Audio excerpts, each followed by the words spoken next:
Cancel. Schweezy. Number 3, another question. If given the chance to talk to Donald Trump, what would you say? So this is a very interesting question. You would think, I have an audio or / video platform where I can have a guest on. I can sit down, talk with someone, and talk therefore about what's going on with their lives, what they're doing, and generally talk about them and actually sit down and do an interview with them. I think how I would interview Donald Trump would be somewhat different, because you would think, most people would probably think I would go in and try to bring up everything he does wrong. It's like, why are you so racist? Why are you so homophobic? Why are you orange? And stuff like that. So that's what I guess what people would think you do, and that's what people say they would do. But I don't think that's a good idea going forward to try and interview someone. I would try to, I would kind of want to know what he's like.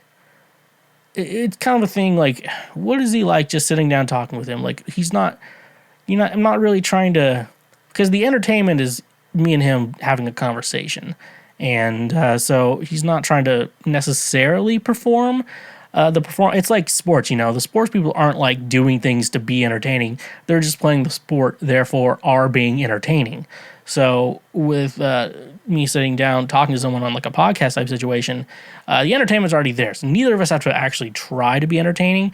We just have to make sure there's no lull, and there's a different way you talk to someone and have a lull in the conversation. That said, so typically what I would do in this situation, sit down, just start random, I don't know, it's not small talk, but it's not large talk. I like to call it medium talk. TALK, not TOK, like TikTok. So I'd have medium talking with him, and just talk about things like that, and try to get him to tell stories. I'll tell stories, a little bit back and forth, and eventually, typically stuff like that, it leads into bullshit. It's like, so is there why do you want to think Mexicans are a real problem? I know that Trump Tower, hires a lot of probably Latino people, and a lot of maid service and stuff like that. What's the problem with them? And then you'd be like, I don't really have a problem with them. Mainly probably it's a great way to convince workers, because a lot of low working class people, like you would say, working class people think that their jobs are getting replaced by immigrants coming over to America who are willing to work cheaper and stuff like that. And so kind of getting them to rally on my side there. And that's kind of why I said, that's why I was build a wall so they can't come over. I'd be like, okay, that's kind of interesting. And then I would come at it not trying to judge him. Maybe telling up to points but don't you think it could be a little racist? I'm like, well, maybe my fans are racist, but it's not really my intention. I was just trying to get them on my side. That's all I was really trying to do. So, it'd be a good conversation.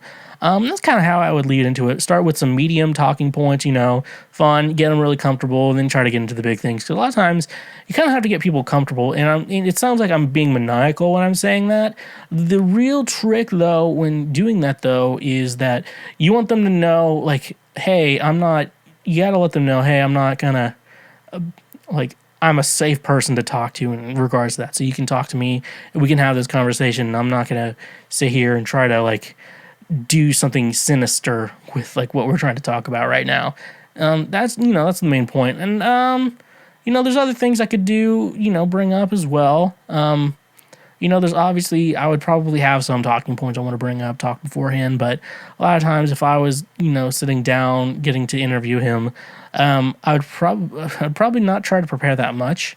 I just want to see where the conversation goes and see what happens in between us, we're just sitting down, we're just talking, and it's about conversations of being raw. And I really like that. So, I think that's how I would do that. I would not try to be expose them, because typically if I had the chance to interview him on a podcast or something like that, I'd be like, how am I going to separate this interview from every other interview and every other public speech he's ever done ever? And that'd be stuff like that. And I'm not a fan of his. FYI, I should probably also say that. I'm not a Donald Trump fan. So I would not, I'm not going to praise him for anything he's doing. I just try to understand him who is the guy behind the spray paint on the spray tan or whatever, That's I mean, like, yeah, that'd be like a thought process I'd have. Who is the man behind the orange? And is it there? I probably still think he's a piece of shit, FYI. That would not be hard to figure out. Like, he'll probably still be, don't probably be a little piece. You just think I'm a piece of shit. Dan flashes, get some sloppy steaks. Okay, that's too many references. But yeah, I think that's how I would deal with that situation. Hey, you just finished one of the many highlights from Cancel Schweezy. We got plenty more on the channel, so make sure you hit that subscribe button, and if you like what you just watched, go ahead and smash that like button as well. Go subscribe for more so we can teach you how to be a better human in our world. So yeah, stay awesome.